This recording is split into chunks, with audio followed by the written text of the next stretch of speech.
함께 사도신경으로 신앙 고백하시겠습니다. 나는 전능하신 아버지 하나님 전지의 창조주를 믿습니다. 나는 그의 유일하신 아들 우리 주 예수 그리스도를 믿습니다.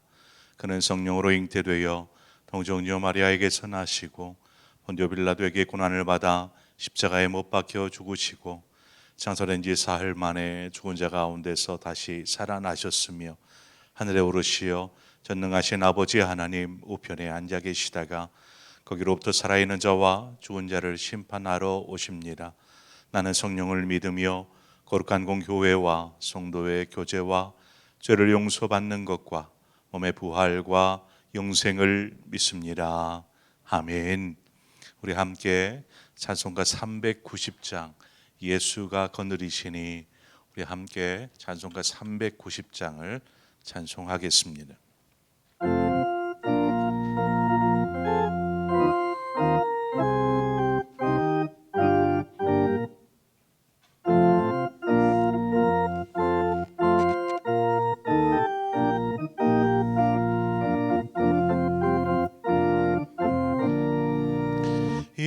예수가 거느리시니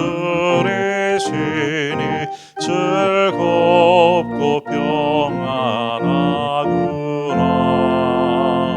주야의 자고 깨는 것 예수가 거느리시네. 주 나랑 상벌보시고 날 친히 거느리시네. 주 나랑 상벌보시고 날 친히 거느리시네. 때때로 괴로움 당하며 때때로 기쁨 누리네. 풍파 중에 지키시고 평안히 인도하시네. 주 나랑 상벌보시고 날 친히 거느리시네. 주 나랑 상벌보시고 날 친히 거느리시네. 내 주의 손을 붙잡고 천국에 올라가겠네.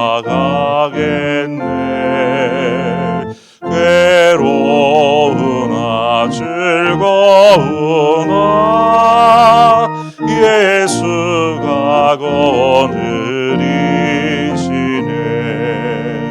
주 나랑 상벌보시고 날 친히 거느리시네. 주 나랑 상벌보시고 날 친히 거느리시네. 이 세상 이별할 때에 마귀의 권세 이기네. 천국에 가는 그 길도 예수가 거느리시네. 주 나랑 상벌보시고 날 친히 거느리시네. 주 나랑 상벌보시고 날 친히 거느리시네. 아멘.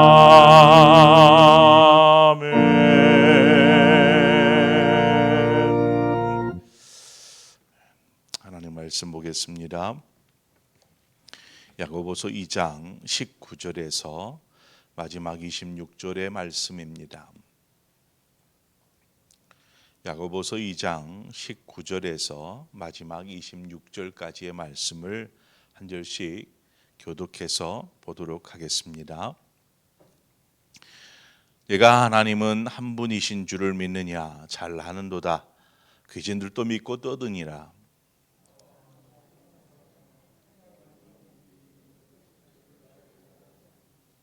우리 조상 아브라함이 그 아들 이삭을 제단에 바칠 때에 행함으로 의롭다 하심을 받은 것이 아니냐.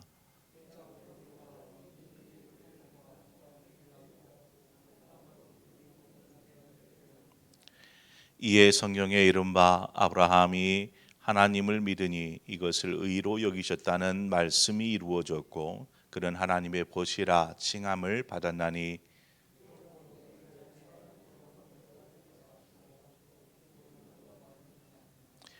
또 이와 같이 기생 라합이 사자들을 접대하여 다른 길로 나가게 할 때에 행함으로 의롭다 하심을 받은 것이 아니냐.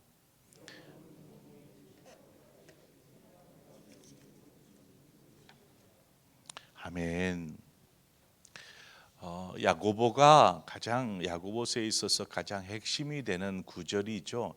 행함이 없는 믿음은 죽은 믿음이라 하는 이 구절. 야고보가 이야기하는 이 행함이 없는 믿음 혹은 또 오늘 본문 20절에 나오는 말씀과 같이 행함이 없는 믿음은 헛것이라 이러한 이야기를 하고 있는데 그러면 믿음이 죽었다 혹은 헛것이다 라는 표현은 행함이 없으므로 믿음의 능력이 없는 것처럼 믿음이 아무런 효력을 발휘하지 못하는 것처럼 우리가 들려집니다. 이런 가정을 우리가 한번 해보죠. 예수 믿는다라고 이야기하는데 한 번도 교회에 가본 적이 없어요. 예수를 믿는다고 하는데 그렇다면 우리는 그 사람에게 믿음이 있는가 의심할 수 있지 않겠습니까? 믿음이 있다고 하는데 하나님의 말씀을 전혀 읽지를 않습니다. 가까이 하지 않습니다. 그러면 우리는 그 사람이 믿는 사람이 맞는가? 이러한 생각을 한번 좀 해볼 수 있지 않겠습니까? 믿음은 우리의 행위, 곧 삶으로 드러나서 결국 꽃을 피워야 합니다. 믿음은 꽃이 피어야 다음 열매가 맺혀지게 됩니다. 꽃이 없는 열매를 우리를 구할 수를 없는 것이죠. 그래서 22절 말씀에 보니까 내가 보거니와 믿음이 그의 행함과 함께 일하고 행함으로 믿음이 온전하게 되었느니라 이렇게 말씀합니다. 여기서 믿음이 온전하게 되었다라는 의미가 무엇입니까? 그 온전하여졌다라는 것은 그것이 삶으로 꽃을 피워진 것입니다. 행함으로 드러난 것입니다. 그리고 그것이 아름다운 열매로 바뀌었을 때에 믿음이 온전하여졌다라고 말하는 것이죠. 믿음은 행함을 통해서 온전하여집니다. 아브라함이 하나님을 신뢰하고 믿지 않았다라면 결코 자기 아들 이삭을 하나님 앞에 번제물로 드릴 수 있었겠습니까? 아마 그러지 못했을 것입니다. 반대로 아브라함이 하나님께서 명령하셨는데 그 말씀에 순종하지 않았다라면 그 말씀을 듣고 믿음으로 그렇게 행하지 않았다라면 아브라함을 일컬어 믿음의 사람이라 이렇게 말할 수 있겠습니까? 믿음은 행함을 뜻하는 순종과 떼려야 뗄 수가 없는 그러한 관계에 있습니다. 믿음은 순종의 삶을 요구하는 것이죠. 우리가 잘 알고 있듯이 하나님께서 아담과 하와에게 무엇을 요구하고 계십니까? 순종을 요구하고 계십니다. 하지만 이들이 불순종함으로 결국 에덴에서 쫓겨나게 되죠. 단 한 번의 실수였을까요? 그렇지 않습니다. 하나님께서 아담과 하와를 에덴에서 내보내신 것은 그들의 불순종, 즉 믿음이 온전하지 못하였기 때문이라고 말할 수 있습니다. 여러분 이것을 기억하십시오. 우리의 삶에 말씀대로 순종하는 그러한 삶, 행함이 없는 그러한 삶은 우리의 삶의 어떠한 변화도 일어나지 않게 됩니다. 우리의 삶의 어떤 변화도 기대할 수 없다라는 것입니다. 영적인 삶을 사는 우리에게는 믿음의 순종으로 인하여서 하나님의 능력을 경험하고 또 믿음의 삶을 살게 됩니다. 그런데 이 순종함이 없으면, 행함이 없으면 우리는 하나님의 능력을 알고도 경험할 수 없게 됩니다. 믿음으로 행할 때에 하나님의 능력을 경험하게 됩니다. 아브라함이 하나님의 음성을 들었습니다. 아브라함아, 아브라함아, 내게 지시할 땅으로 가라. 이때야 이 아브라함이 예 하나님, 제가 하나님을 믿습니다. 이러한 고백을 한 후에 가는 것을 차일피일 미뤘어요. 그러다가 결국 하나님의 이 가지를 못하고 하나님의 말씀에 순종하지 않았더라면 아브라함을 믿음의 조상이 될 수 있었을까요? 아마 그러지 못했을 것입니다. 하나님은 아브라함이 아닌 분명 다른 사람을 통해서 하나님의 뜻하신 바를 이루어 가셨을 것입니다.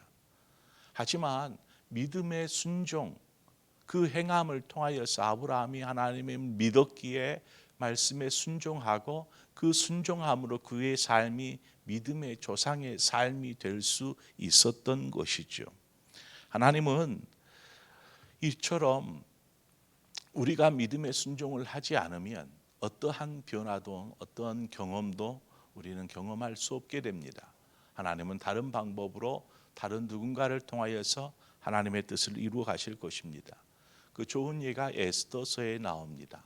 에스더서에 모르드게가 에스더에게 얼른 왕에게로 나아가라. 지금 우리 유대인들이 지금 죽을 위기, 하만에 의해서 모두가 다 몰살당할 위기에 놓여 있다. 너가 얼른 왕에게로 가서 우리 유대인들을 구원하라. 이렇게 이야기를 전달하면서 이러한 이야기를 합니다.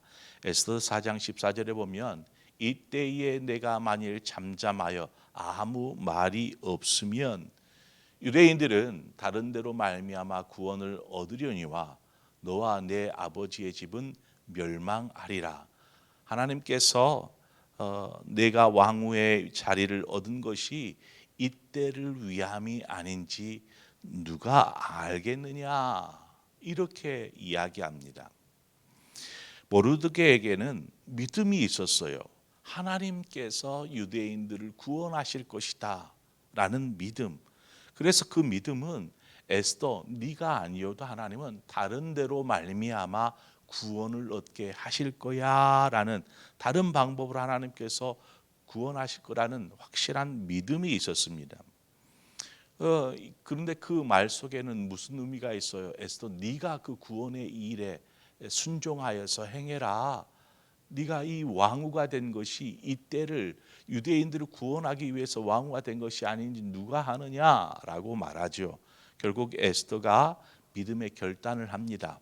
내가 죽으면 죽겠다라는 각오와 결단으로 그 앞으로 뚜벅뚜벅 걸어갑니다. 즉 말을 듣고 말씀을 듣고 그것을 행하는 것이죠.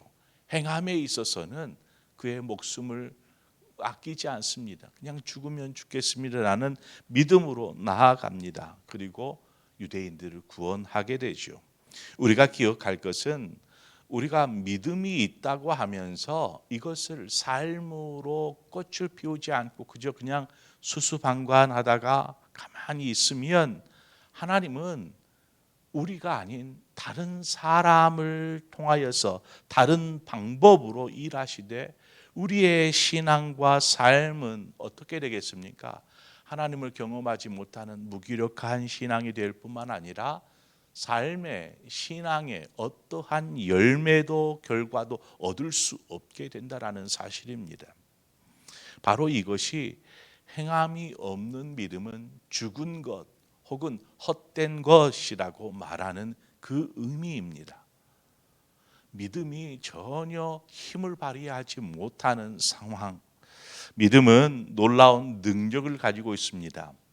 우리는 그 능력을 우리의 삶 가운데에서 경험하여야 합니다. 어떻게 해요? 삶을 통하여서 말씀을 따라 순종하는 삶, 믿음에 순종하는 삶, 그 삶을 살 때에 비로소 이 믿음의 능력을 우리는 경험하게 되는 것이죠. 그냥 일반 사람들이 생각하는 우리의 생각과 같이 또 일반 사람들이 생각 같은 것처럼 당연히 그런 삶의 자연의 이치를 따라서 되겠지라는 생각이 아니고 믿음은 능력이다라고 말합니다. 그러므로 우리가 그 하나님의 능력을 경험하는 삶을 위해서라도 우리는 순종의 삶, 행함이 있는 그러한 신앙생활을 해 나가야 할 줄 믿습니다. 오늘 하루를 시작하면서 그저 믿음을 저 한 구석에 몰아놓지 말고 믿음으로 오늘 하루를 살아가십시오. 믿음으로 사는 삶, 그 삶이 여러분을 놀라운 삶으로 변화시켜 갈 뿐만 아니라 여러분에게 아름다운 어떤 삶의 믿음의 결과들, 열매들을 맺게 하여서 여러분 안에 감사와 기쁨이 충만하게 될 줄 믿습니다.